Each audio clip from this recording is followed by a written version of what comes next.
Hi everybody, this is Trust Talk, and in today's episode, we're gonna explore standards, of course, how they support interoperability, and how identity and data works in the digital world. I'm here with Laura Stanley, Director of Entity Data and Symbology at the London Stock Exchange Group, and I will ask her to introduce herself, of course.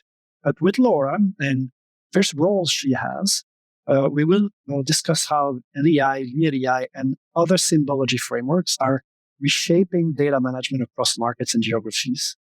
With leadership role at LSEG, leading entity data and symbology, and service as vice chair of ANA board, Laura brings a lot of experience, a rare cross-market perspective on interoperability, trusted identity, and what it would take to build a more consistent data environment for traditional and digital finance.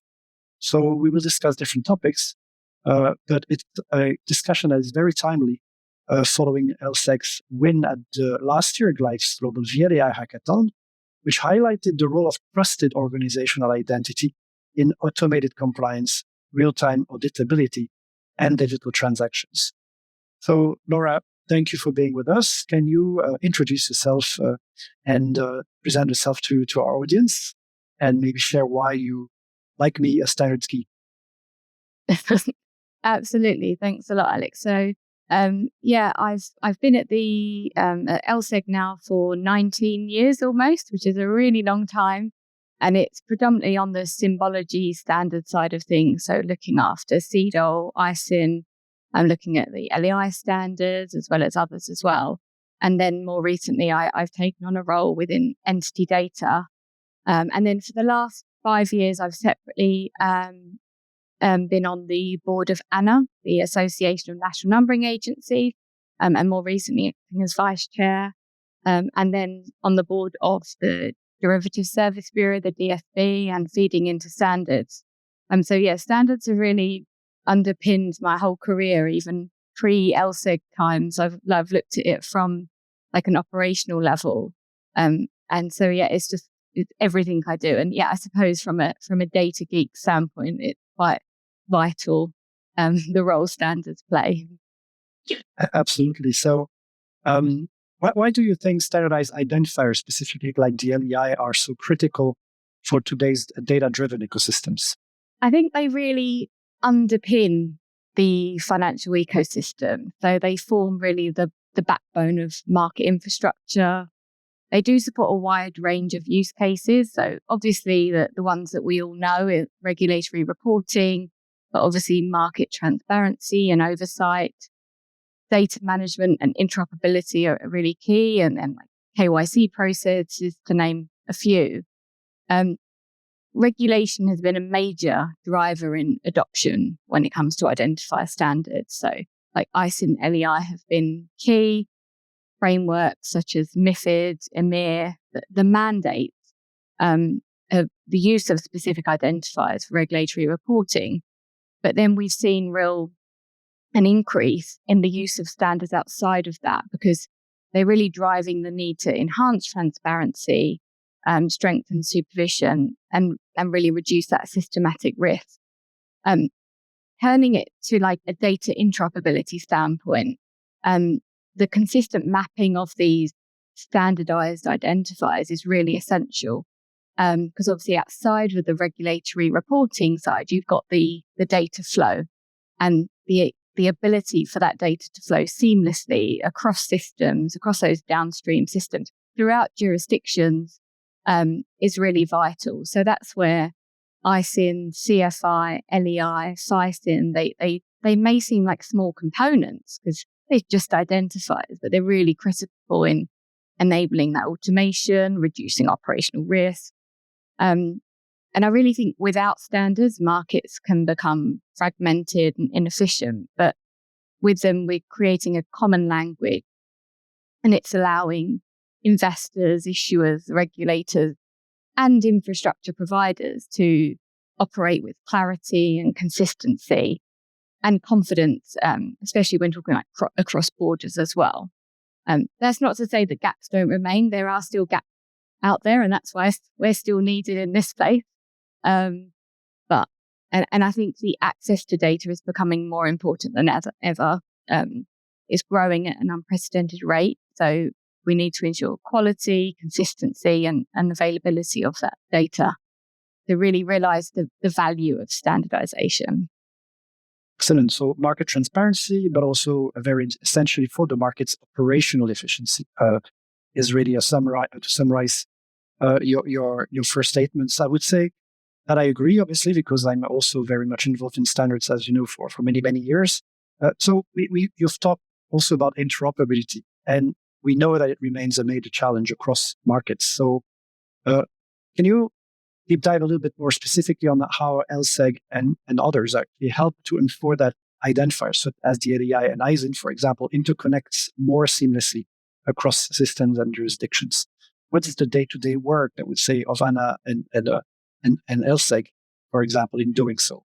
Yeah, I think so. I think within LSEG, we're already paving the way, as in we already recognise the importance of these identifiers. So looking at ISIN or LEI, they will exist throughout the different products and services we offer, whether that be from the regulatory reporting angle, from the LEI issuance angle, and then within LSEG data and analytics, the LEI code and the ISIN code are used throughout our products and services.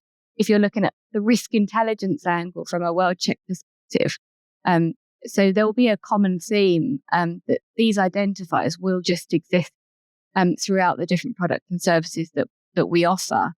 And it's that ability that, it's that machine readable, that the LEI that we show in one part of the business, it's absolutely important that we're showing the same LEI in another part of the business, because that really pinpoints the importance of standardized identifiers.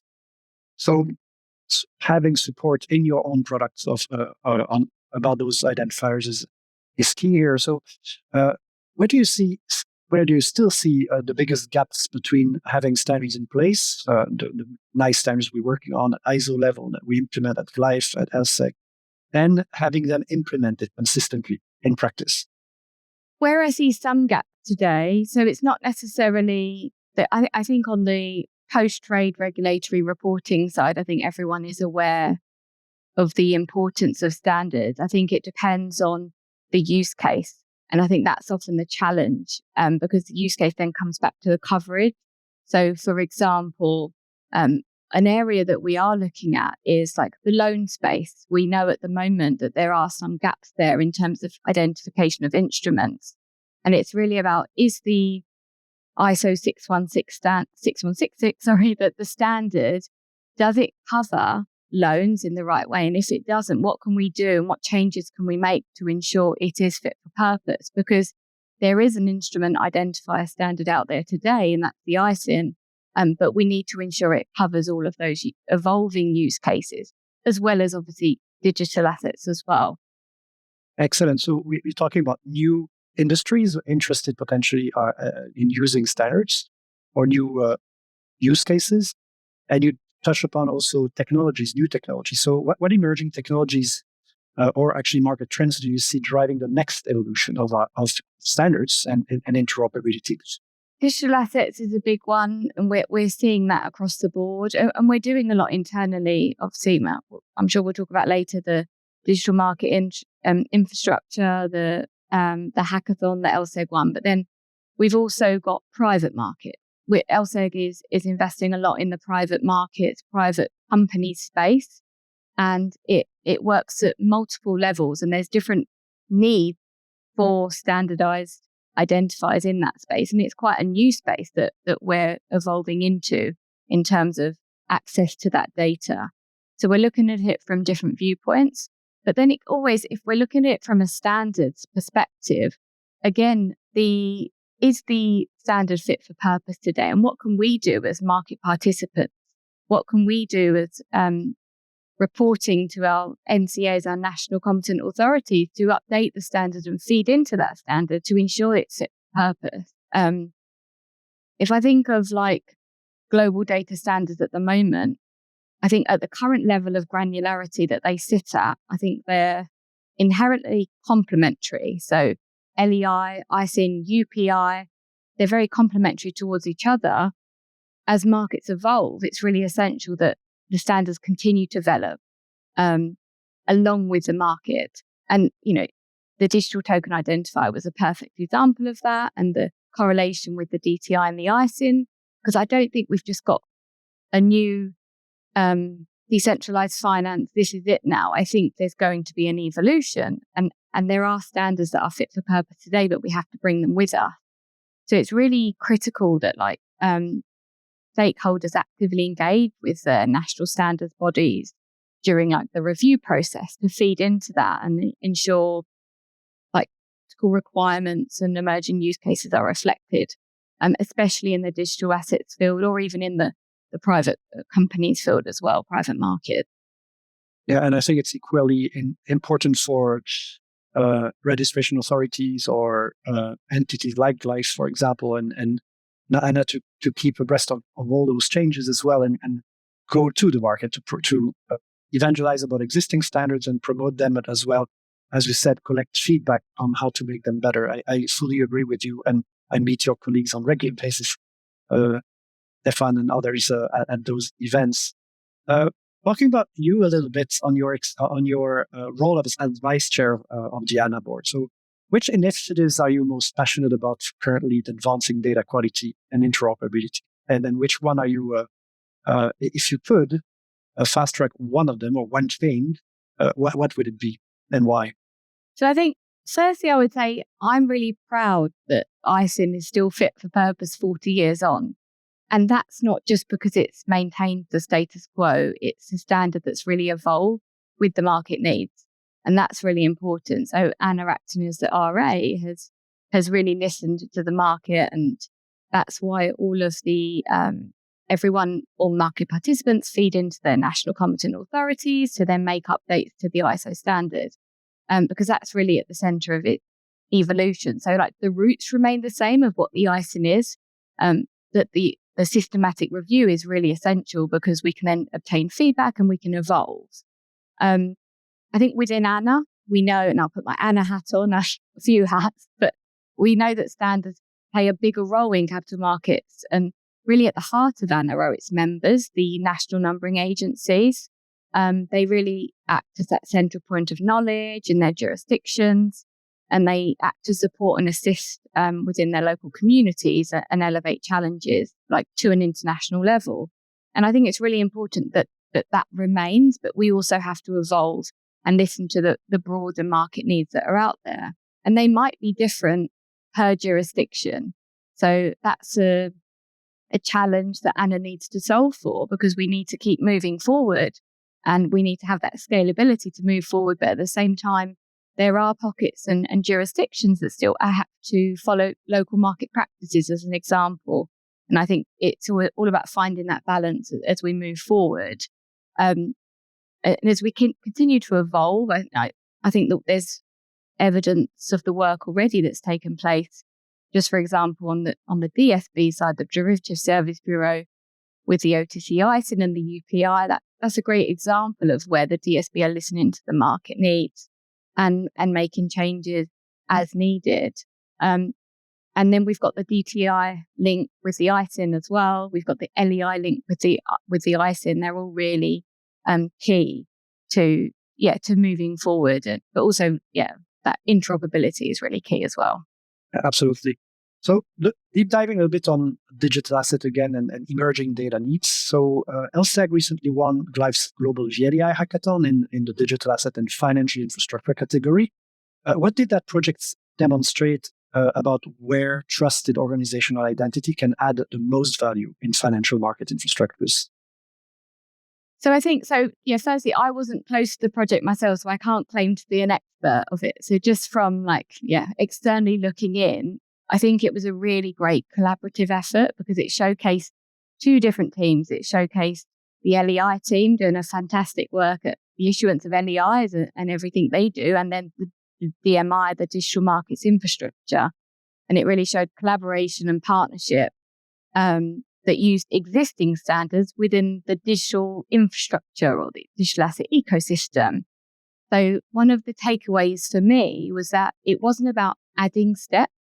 it was actually about reducing the friction and making identity resolution more streamlined. So it really demonstrated that it's possible in a digital asset, decentralized finance market. Absolutely. So it does reinforce our view, actually, that all those identifiers working together and all those frameworks working and interoperating together are even more critical in decentralized ecosystems, obviously, where you don't have a centralized control of assets, of layers, of processes. But would you agree with that? And how do you what do you think the next steps after this hackathon could be at the LSEG level, without, of course, reveal too much? But what's your view? What's your feel about how it could lead to more good work in the coming years? So I've always thought that identifiers need to coexist. And so for me, the LSEG winning the GLEIF Hackathon just reinforced. Mm-hmm. I don't think we're going to see a big bang from traditional finance into decentralized finance. I mean, we've been on the digital asset journey for some time. If I think back to looking at the DTI standard and the evolution of that many years ago, it is going to be an evolution. So existing identifiers need to evolve. And I think that's what we're doing, is how can we bring those into the new world, and how can they coexist as well? Because if we think about the downstream impact, if we think about all of the big banks, the issuers, they're not automatically going to just switch on day one to something new necessarily. There will be a level of coexisting that will take place. And what's the best way that we can do that? Well, we have standards that can help create that interoperability. Also within LSEG, we have our data model, our PermID data model. It's not an ISO data standard, but we link to the ISO standard identifiers that we know and support because we realize their value. And we enable that hierarchy of data as well that can help, again, like it can help seamless interoperability into a future state. But we must be aware that there are costs involved when we're moving to anything new. The downstream users will have to take some of that impact or the cost. It's something that we always have to be aware of. There will be a need for transparency. There'll still be a need for regulatory reporting, I expect. So access to that data is key. But yeah, it's going to be an evolution for sure.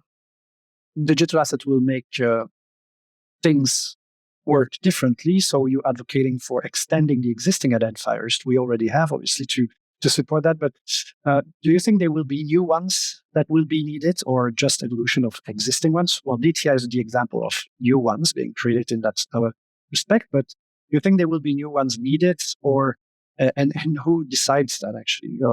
Is that industry?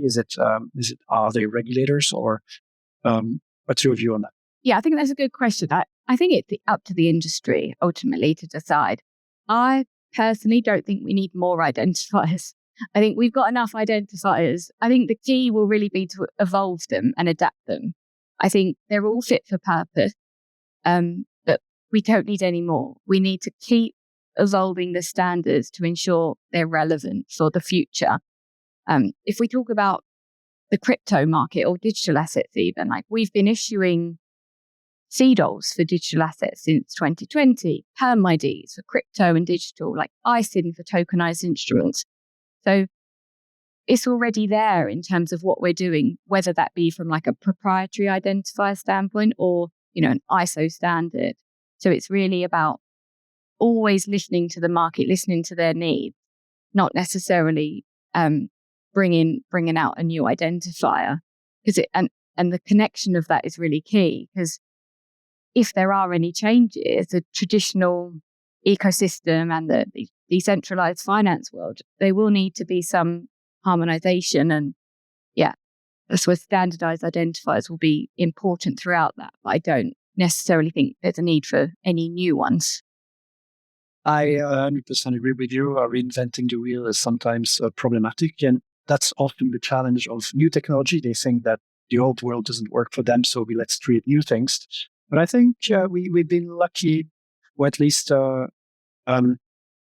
with the digital asset world, what I would say is that it has been a great example of where reuse makes a lot of sense because of the fact that all those standards we just mentioned, DTI, ISIN, LEI, are global by nature. And the digital asset book is global and cross-border by almost by philosophy. It's really to embrace, to offer value of transfer across the world, value of digital asset across the world. And obviously, international standards match perfectly the needs and the description of what is needed for such a mission or such a vision to be accomplished. So when you look at the DTI, for example, so how do projects like DTI and the ISIN or digital tokens connect to the LEI, maybe going a bit more in granular? Are they connected at all?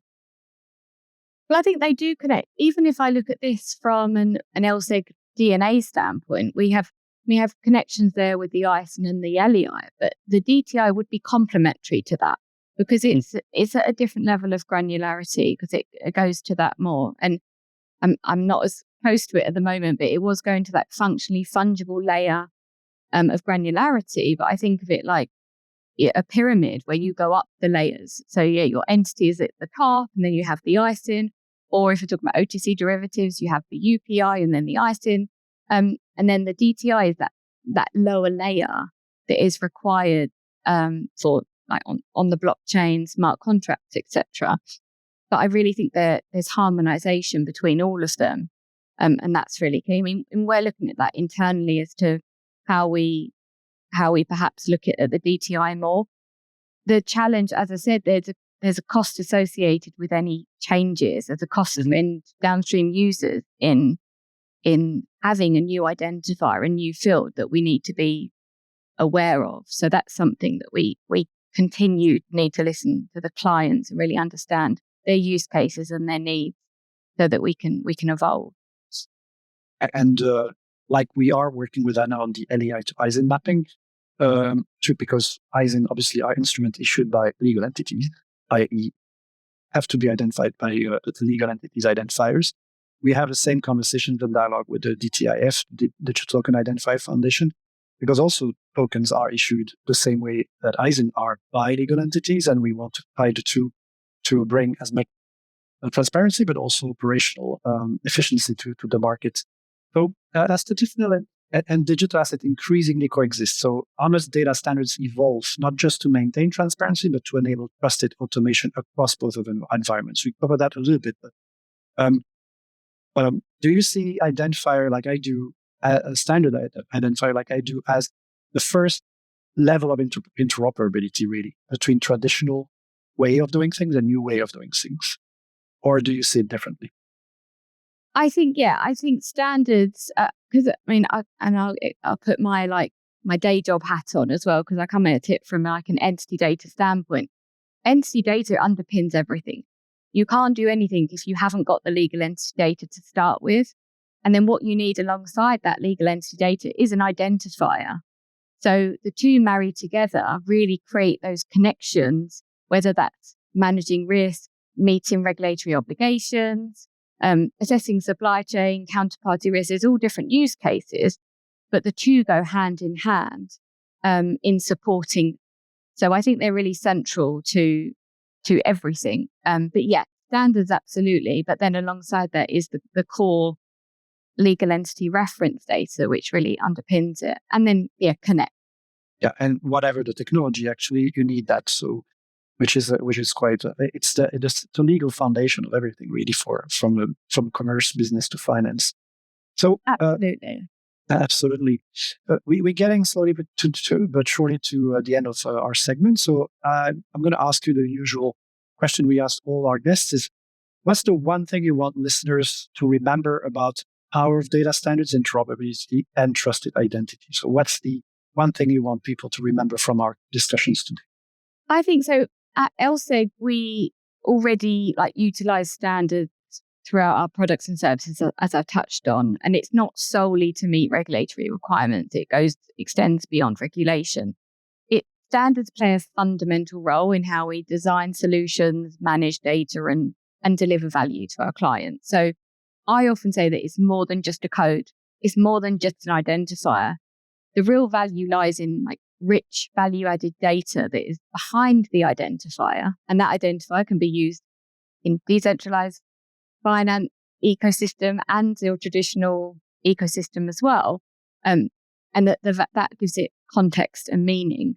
So I think when this information is applied like through a standardized framework, and that's like, the LEI framework, the ISIN standards, etc., it enhances data management, interoperability, and usability to create like scalable infrastructure, better decision making. So it really is. So I don't know if that's one thing. It's probably multiple different things. But yes, the identifier is more than just a code, and then all of the data that comes with that is really important. I agree. Absolutely. Behind the LEI sits a set of reference data about the legal entity, for example, which is standardized across the world, whether companies Chinese, Japanese, English, US based or Belgian based. So that's also very valuable. Thank you so much for your contribution, Laura. It's always a pleasure to talk to you and your team. By the way, it's always a pleasure to work with us LSEG and Anna actually on many topics. Thank you very much, and have a great day. Thanks, Alex. Thank you.